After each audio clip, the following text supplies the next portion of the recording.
This camera is almost 13 years old. Does it actually hold up to the newest cameras today? Today I went through a little bit of a test. I took my EM1 13-year-old camera and I took my OM5, which I got in 2025, and I put them against each other to see how well they compare. And after doing this testing, this 2012 camera really does hold up today.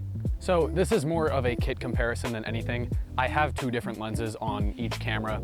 I have a 45 to 150 on my OM5 and I have a 12 to 50 on my EM1. I put them both at the same zoom length, which was 45 millimeters for the test, and I got some really good results. So the main differences that I found when using both cameras is obviously the OM5 is going to feel newer. It has newer technology in it. The screen flips around, the autofocus is a little bit faster, and the face priority is much sharper.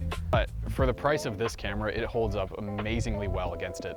The main difference I could find between these two cameras is that the LCD on it, especially on the EM1, for whatever reason seems to be more blue, but that really doesn't inhibit the usability of it. Both viewfinders work great.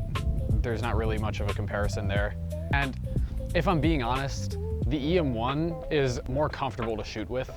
On my OM5, I have a grip on it, which makes it a little easier to shoot with because it's a lot less aggressive than this. But shooting with this is very comfortable. It's not a super heavy camera, and it really doesn't take much skill to shoot with it. If you start off with something like this, like I did, you will learn a lot about cameras and become way better at shooting once you upgrade to something newer or even just a different system entirely. So, shooting experience. On paper, the OM5 should beat this into a pulp, but honestly it really doesn't. The autofocus speeds on the OM5 are faster and it is more accurate, but this is also really good. I've never had a problem with this not focusing correctly or the face priority not working. It's just the OM5 does it a little bit better. So the menus on these two cameras are a little bit different. I personally like it on the EM1 better. They're pretty similar, but this one I've found works pretty well. All right, now comes our actual image comparison.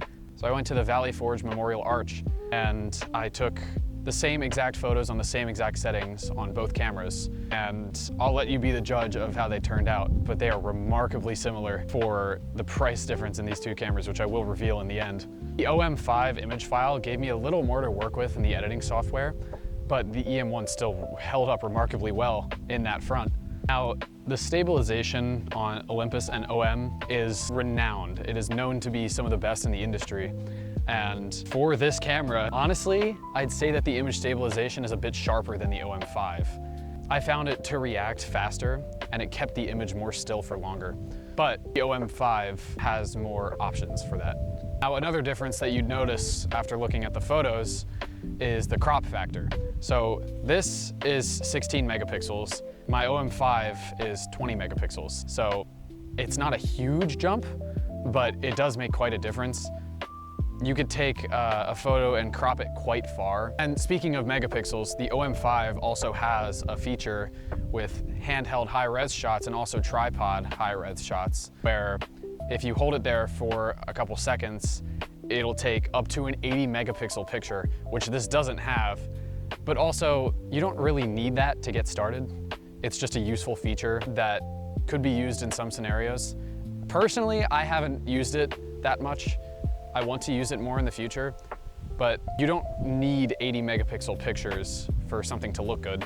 And I'll even put up a picture that I took on this quite recently where I went to see a bald eagle's nest and got a remarkable photo of a bald eagle. The image that I just showed you is cropped quite a bit on only a 16 megapixel sensor. That really just shows you the amount of range that you have with this.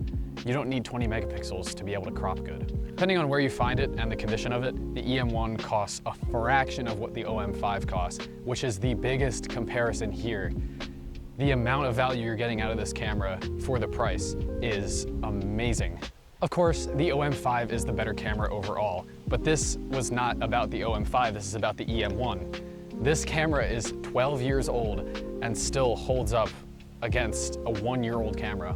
That's why these are some of the best value for what you get on the camera market. These are some of the best cameras that you can start with just because you can find a kit for so cheap nowadays. And let me know which cameras you like the best. And I hope this inspires you to search for one of these and maybe start out into photography or just even expand your gear. And I know that this will be a perfect camera for whoever stumbles upon it. Thanks for watching, guys. This really means a lot. New videos are coming.